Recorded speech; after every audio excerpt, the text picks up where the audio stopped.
Hello everyone, this is Ravinder Dundra and welcome back to my channel. In this lecture, we are going to discuss about Class 10 CBSE Economics chapter number 3, that is money and credit. In the previous lectures, in this chapter, we have discussed about formal source of credit as well as informal source of credit. So in that, we have discussed about important features of both formal source of credit as well as informal source of credit. Then, we have also discussed how people are dependent upon this formal as well as informal source of credit. So there, we have seen that most of the poor people, they are still dependent upon this informal source of credit, both in the case of rural areas as well as the urban areas. And when it comes to the rural areas, there are certain drawbacks why people are still dependent upon this informal source of credit. So we will discuss all these reasons, and at the same time we will find a solution for the poor people who are living in the rural areas, that is the self-help groups for the poor. So but before that, we will discuss the solution,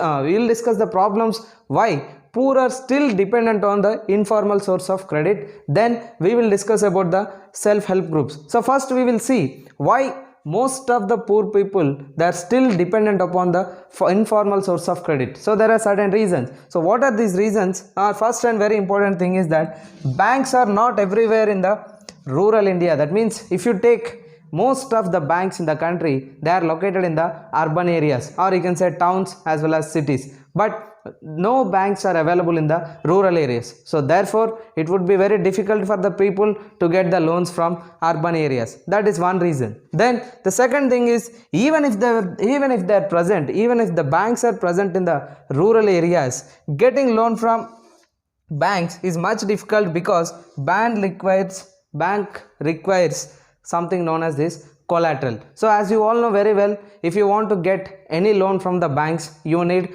collateral. So even if the banks are present in rural India or rural areas, but getting the loan from the bank is very difficult task, and the reason is because the bank loan requires a collateral. So you all know what is collateral, which is used as a security against the loan. So because of the drawback of, or you can say absence of collateral among the poor people is the major drawback. So that is the reason why people always find informal source a better option for their credit requirement. For example, if you take a money lender, he or she must be a very well known person, so they can go and get directly from the money lender. But if you take the banks, they require this collateral, and most of the poor people, they don't even have a collateral because running their livelihood is very difficult, and how can they get the collateral? So therefore they choose to get the loans from informal source, and that too mostly from the traders or money lenders. Why?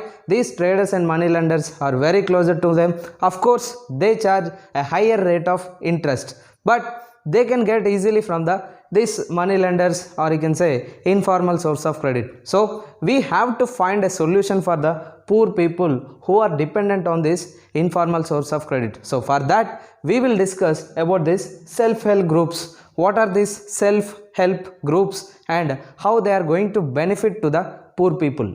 Let us discuss about this self-help groups. So what are these self-help groups, or in short we also call it as this SHGs. So self-help groups means basically it's an organization, or you can say a group of members, in particular women who belong to a same community or who stays in a neighborhood. So all these members, they form into an organization which consists 15 to 20 members. And why do they organize, why do they come together, is that in order to save the money so that they can fulfill their small dreams, or you can say they can fulfill their needs. So for this purpose, these 15 to 20 members who belong to the same community or who resides in the same area, they save some amount of money from their wages or from their income. And how much they can save is that savings per person or per member varies from 25 to 100 rupees. So depending upon the group, or depending upon the income, depending upon the person, the savings can vary from 25 rupees to 100 rupees every month. Suppose in a group 20 members are there, if each member is saving 100 rupees every month, they are saving collectively 2000 rupees. So like this it may vary from group to group, and suppose like this every month they save some amount of money and they deposit in the bank. And suppose members, if they have any requirement to for their needs, to fulfill their small needs, what they can do is that these members, they can take small loans from the group itself to meet their needs. So suppose any of the persons among 15 to 20 members, if they have any need, they can take the money within the group, and the rate of interest will be very reasonable. But whereas if you can see from the informal sources such as money lenders, they are charging a higher rate of interest. But here, if any person is a member of this self-help group, they can take the money whatever they required from the group itself, and they can get at a reasonable rate of interest, whereas money lenders, they charge higher rate of interest. Then other important thing is that if they are saving regularly, they are eligible for availing loans from the bank. That means if these 15 to 20 members regularly, if they are saving every month into the bank, after certain time, maybe after a year or after 2 years, they are also eligible for they are also eligible to get the loan from the banks. So how they can get is that whatever they are saving, suppose these 20 members are saving 100 rupees every month, collectively 2000, and after you can take 20 months, or you can say after 2 years, it will be somewhere around 24 into 2, so somewhere around they are saving 48,000 rupees. So this 48,000 rupees is kept as a collateral in the bank. Our bank uses this 48,000 rupees as a collateral, and it tries to give loans to these groups, and whatever the loan they get or whatever the money they get from the bank will charge a lesser rate of interest, and with that money they can start a small business, or you can say they can mortgage their land whatever they have sold, or you can also take this many other uses for the poor people, maybe a farmer who can buy the seeds, who can buy the fertilizers. So like this, different uses, different needs can be fulfilled if they get loan from the banks. So when they are going to get the loans from the bank, if their savings are regular to the bank every month, if all these 20 members collectively depositing money into the bank, means bank will trust and bank will try to give them the loans by keeping this money as the collateral. So here the problem of collateral is also solved, whereas once upon a time poor people, they didn't get loan because they are not having this collateral, but now if they are saving the money with the bank and that acts as a collateral, they can get the loans at a lesser rate of interest. Then other thing is that important decisions are taken by the members of the group. Suppose anything happened or any requirements are if they want to discuss anything, or if they want to take any important decision, all the members, they sit together, they discuss, and they take these important decisions. No one else, no higher or no other person can influence their decisions. So this is also one of the bigger advantage of this self-help groups. So they can save the money, they can get the money, and they can even also get loans from the banks. So now we will see even some other advantages of having this self-help groups and how they are also useful, especially to the women.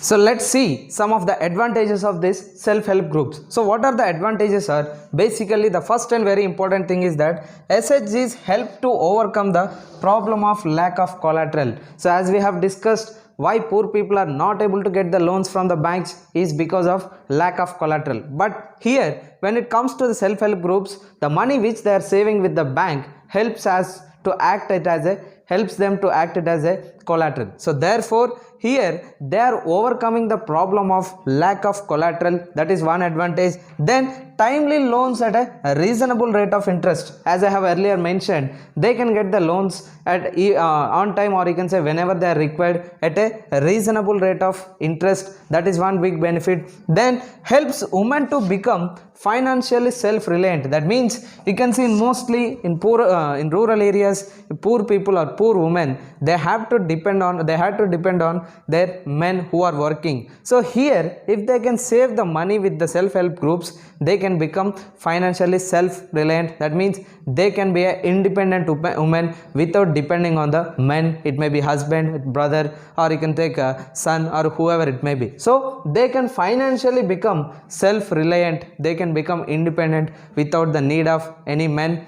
Then the next thing is regular meetings provide to discuss and act on variety of social issues. So as I told, this women or this group of members, if they want to take any important decision, they all join together, they held meetings and they'll discuss some of the important issues. And at the same time, whenever they sit together, whenever they discuss the problems, they also discuss some of the social issues. It may be about domestic violence, it may be about the health, it may be about this, you can take nutrition, or you can take many other activities or many other issues which are happening around them. So it helps to empower the women, it helps to bring awareness among the women, and at the same time it also protects women from this domestic violence and how to respond to this domestic violence, etc., etc. So all these advantages are there for the women if they join in these self-help groups, which are, you can say, one of the main way through which they can overcome the lack of problem called lack of collateral. So with this we have completed this chapter called money and credit. Thank you.